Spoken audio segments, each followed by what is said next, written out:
I'll show you some of the frost patterns on the glass of the greenhouse. They're really quite beautiful.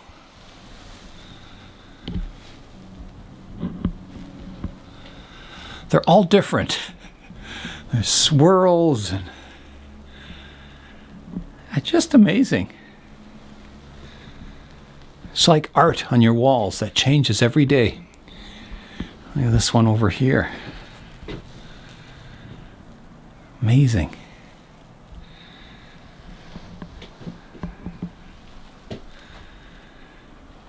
They're like feathers. Just amazing. Just amazing. Hi everyone, Nigel Saunders here.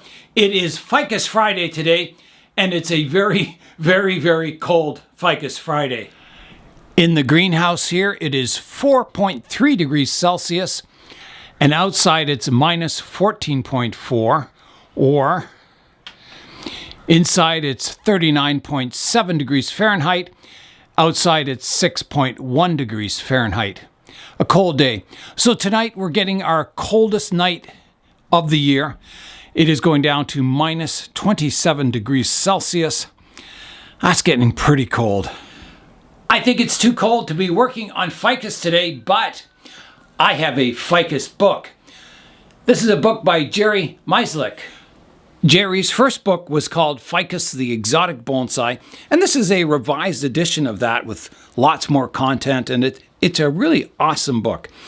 I first heard of Jerry way back when the internet was just starting. I was at work and we were allowed to go on the internet for half an hour at lunchtime, and I stumbled across his site, his website, and it was just awesome. I remember every lunchtime reading. I went through the entire site, and there's tons of content on it. It's really good. If you like ficus, that is the site for you. And he brought out this book, Ficus the Exotic Bonsai, and our club got it in the library, and I never got to see it. I saw it, I flipped through it, and then someone signed it out, and I never saw it ever again. I don't know what happened to the book. It's probably still in the library somewhere. And then he brought out this revised edition, The World of Ficus Bonsai, and I thought, well, I'll just buy the book myself. Why wait for it to show up in the library? And so I did, and it's a really good book. It's just excellent.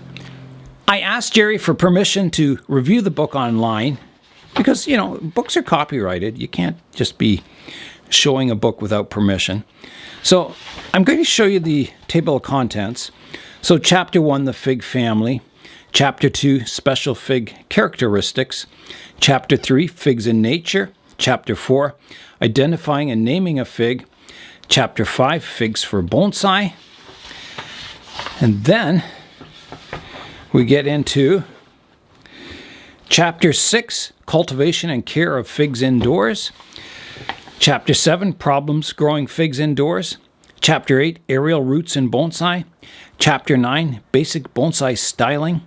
Chapter 10, fig styles. Chapter 11, small size bonsai. Chapter 12, wiring, clip and grow, reduction. Chapter 13, defoliation. Chapter 14, moving and shaping heavy branches. Chapter 15, grafting and fusion. And we come over. Chapter 16, propagating figs. Chapter 17, getting ready for a show.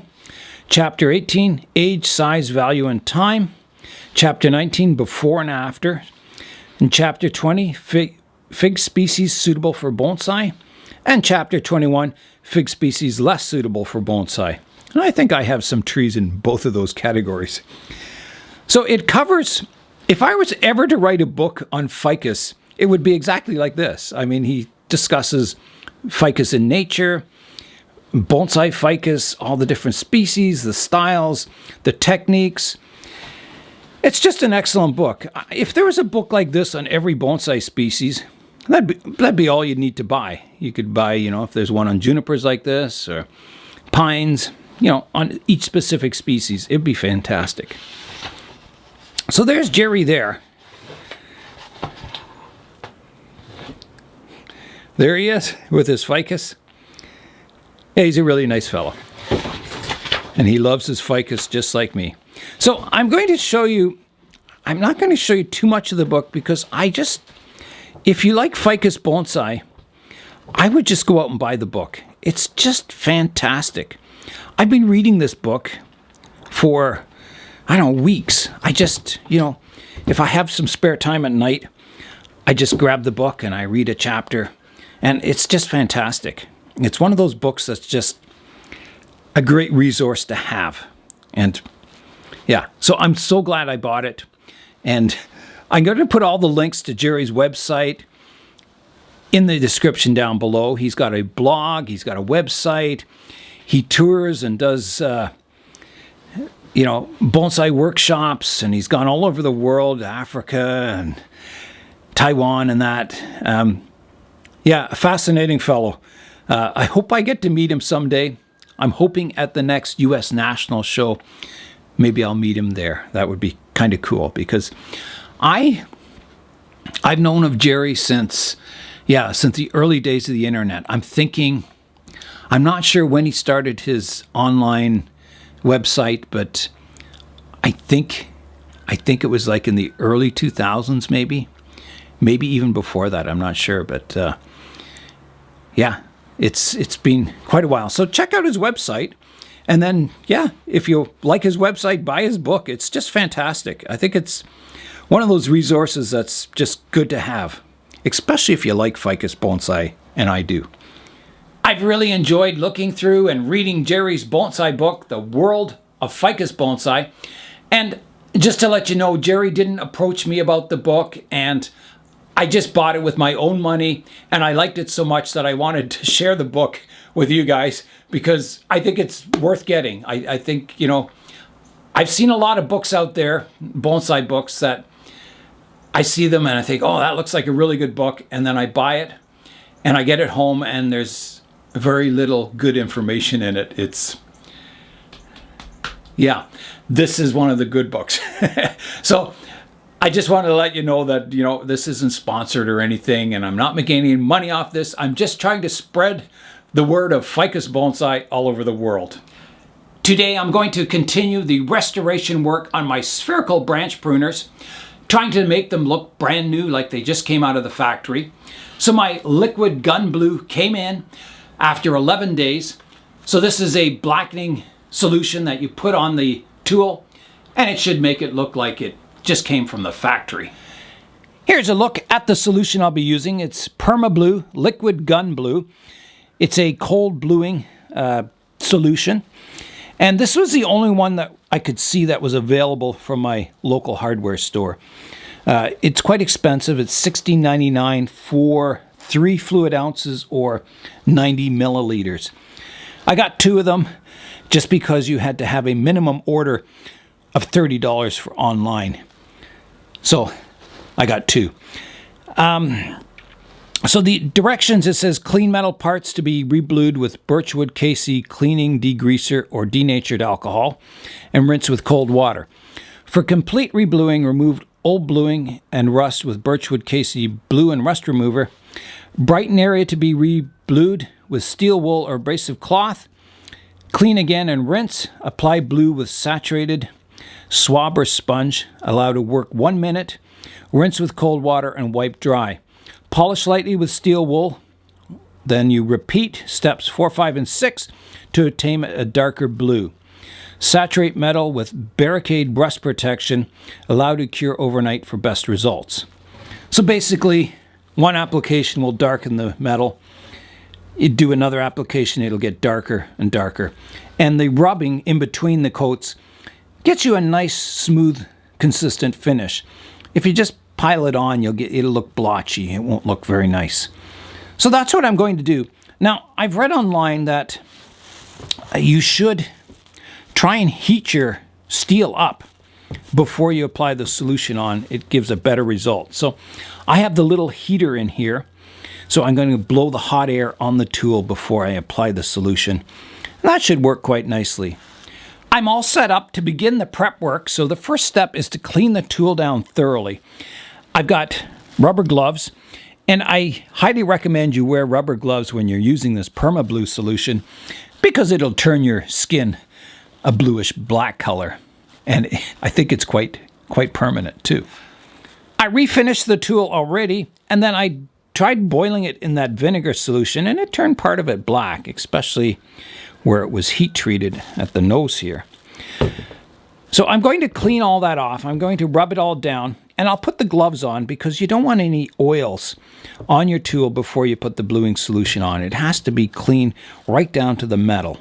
And even, the oil from your fingerprints will leave blotches in that.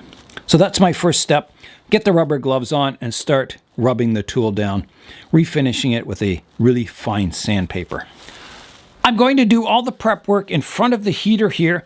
When I turn the heater on, it's going to be quite noisy, but I hope it's bearable. I hope it's not too loud. So here I go.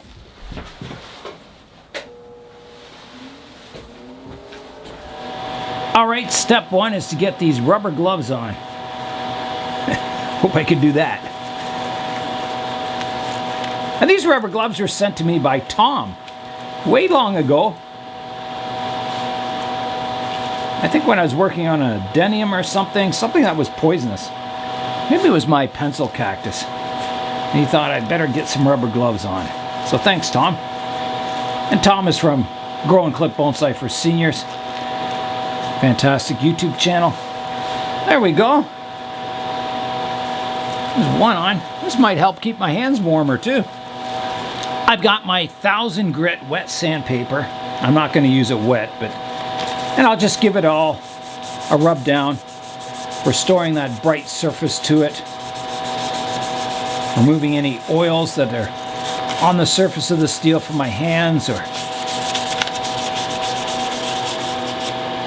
And some people, I don't think, I've seen people on the internet, they put a salt solution on their tool to actually rust it with the iron oxide kind of rust, and then they apply the cold bluing over top of that.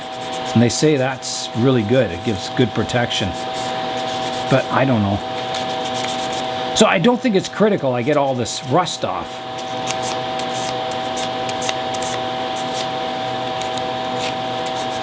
And it's almost impossible to get it all off because it's really hard to get in some of these spaces on the tool.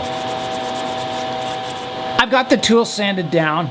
I mean, it's not perfect, but this is going to be blackened, so I don't have to get like a mirror finish all over it. I think it'll be quite good. The only important part is these cutting edges. And this won't affect the cutting edges at all. And I can always just, touch those up and the rest of the tool will stay black. All right, so next I've got to clean it with the denatured alcohol. To clean it, I'm going to use a cotton ball, and you have to be careful not to double dip these. You got to keep them clean. So I'll open up my alcohol, which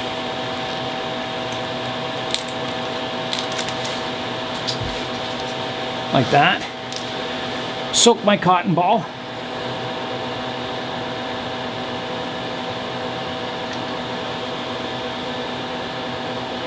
Okay, that's soaked. Put my cap back on so it doesn't evaporate.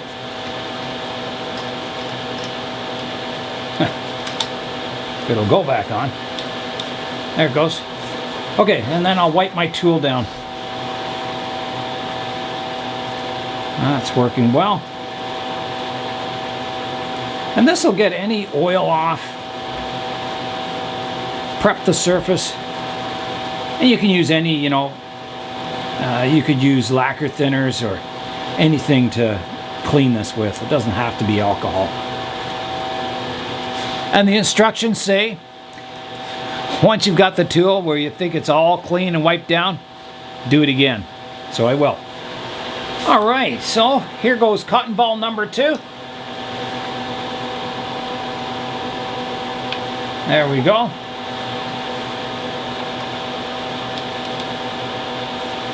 And we'll get the tool wiped down for the second time. All right, I think that's thoroughly clean. I've got to let it warm up now in front of the heater here. So I'll leave that sit for a little bit, and then we'll start the cold bluing. All right, the tool is warmed up, so I'm going to try this out give my bottle a shake. I'll open it up.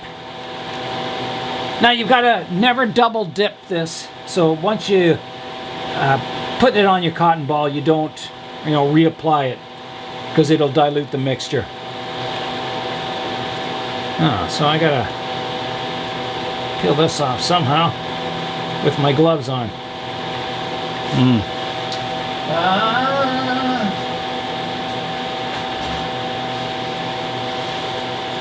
I may have to just kind of poke it away like that. Okay, here I go. This will be interesting. Come on. I'm spilling it all. All right, here I go. Let's see if this works. Whoa. Whoa. Does that ever turn it black? Wow. That's way better than the vinegar.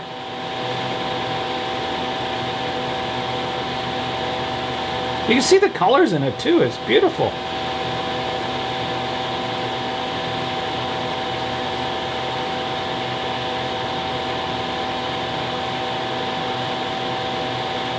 Now let's see if it does the heat treated part of it.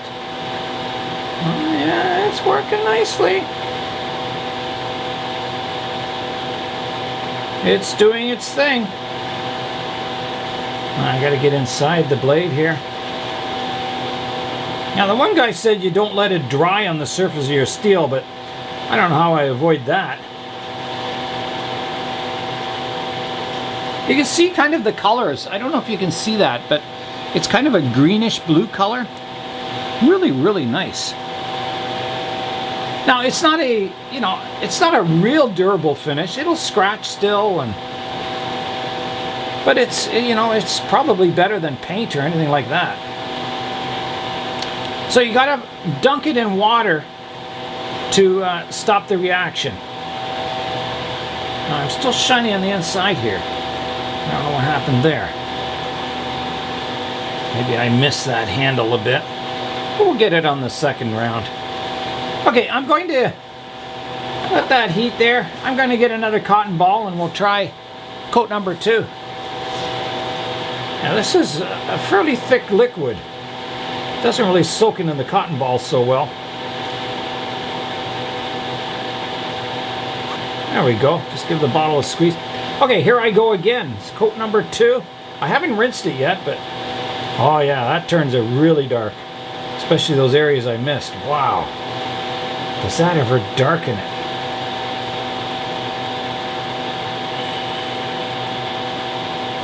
Get all in those nooks and crannies. And inside the jaws here. Yeah, those are turning really nice. They're really nice finish. Okay, I think that is good. I'm going to get some water and I'll dunk it and that'll stop my reaction. And then we'll let it dry and we'll put another coat on. Okay, I've got some water over here. I'll dunk it in there. Okay, so that stopped the reaction. I'll let that dry and heat up again. And we'll try a second round. Very exciting. I'll just dunk my hands in there too. Stop any chemicals on my gloves.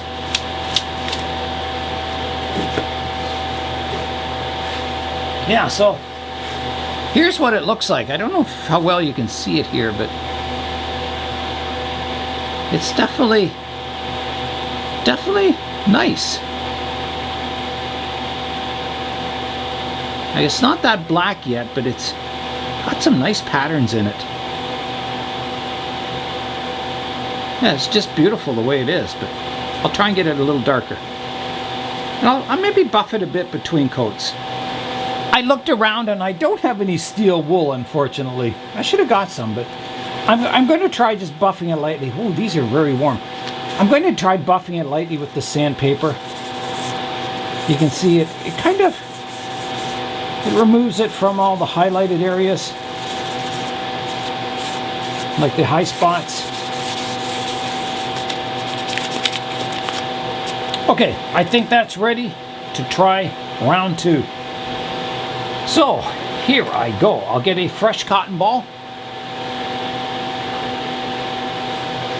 Get our bluing solution on it.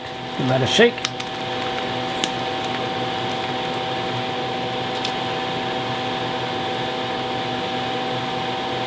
Squeeze that a bit. Oh, there we go. Oh, spilling it everywhere. Okay, here I go. This is very exciting. There it goes, turning black again.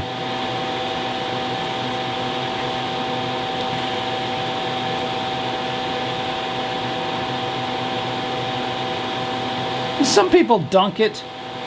They say it gives a more even finish, but I think the cotton ball does a good job. I see a nice even finish on it. Let's get inside these jaws, get those nice and dark if we can. Like that. So some people, you can use any oil to stabilize this and oil the tools to stop them rusting. Some people say linseed oil is the best because it kind of leaves a permanent coating on it. So I don't know if I think I'll try linseed oil. It should work fine. All right, I think that's it for round 2. I'm going to dip this in the water and then we'll try a third coat. They say, you know, it takes 4 or 5, sometimes up to 10 coats before you get the nice dark color you want. Okay, so into the water it goes.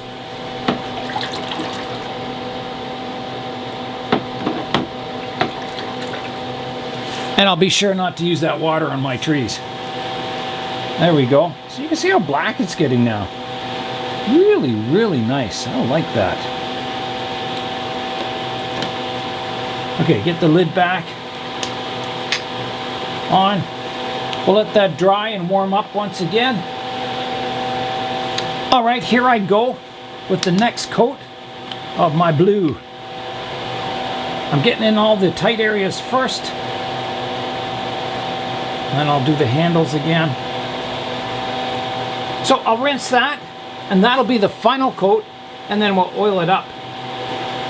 So here goes the rinse. There it is, rinsed up. Yeah, that's a nice, I like that. That's kind of what it'll look like with the oil on. It'll be dark like that. Yeah, that's awesome. I like that. Beautiful. So I'll let that dry. Again, open it up. Wow, put it like that. And then I'll get the oil. And I think I'm going to use linseed oil because linseed oil leaves a film on. It's like, well, linseed oil is an ingredient in paint. And yeah, it leaves a permanent layer on it. And I think that'll really help with the rust proofing. All right, so off go the gloves. I'm done with my dangerous chemicals. My hands are still skin colored. I've got my jug of double boiled linseed oil out here. Before I put the linseed oil on, I'll show you what the tool looks like in the sun. So if we come over here, here it is. So you can see the nice color on it and the sheen. It's shiny. It has beautiful colors.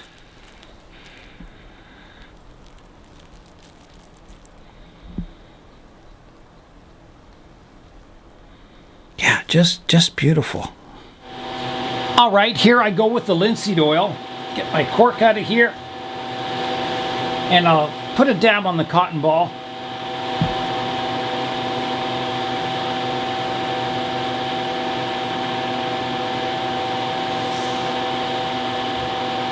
Like that.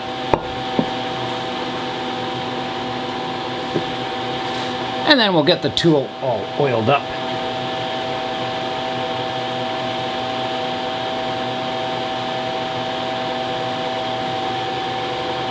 And this is a rust protection.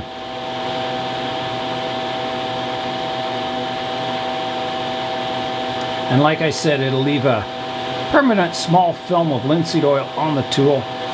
That'll help it not going rusty in the humidity. And you can use any oil. You can use motor oil, vegetable oil, whatever you've got, any oil works. I'm just using linseed oil because it'll leave a slight film that'll dry on the tool. Wipe that down and then I'll let it dry. Now I'm just wiping it with the cleaner side of the cotton ball. You don't want to wipe it all off, but... Here's a look at the pruners now. They're all finished, and I think it's more beautiful than it's ever looked in its whole life. It's smoother. It's got that nice bluish black color to it. It's just beautiful. I can't believe it. See that color? It's just fantastic. Wow. Amazing. Just amazing. I'll put a shot of the pruners before I started the work in so you can see the comparison of the before and after. Here's a close-up look at the pruners, and you can see there's surface rust over the entire surface, even the handles. So I've got a lot of cleanup to do. There's the maker's stamp. Yeah, that is just amazing. Wow. So that that was a successful refinishing of a bonsai tool. I am so pleased with that. That is just amazing.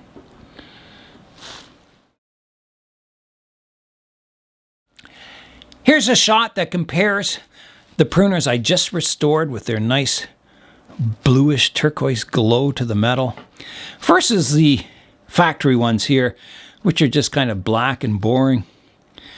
Yeah, I sure like that gun bluing. It leaves a beautiful finish. I'm so pleased to get my concave branch pruners restored, looking beautiful, sharpened up and ready to do bonsai work. Fantastic. And that's all for today for this Ficus Friday. I'm Nigel Saunders. Thanks for joining me in the Bonsai Zone.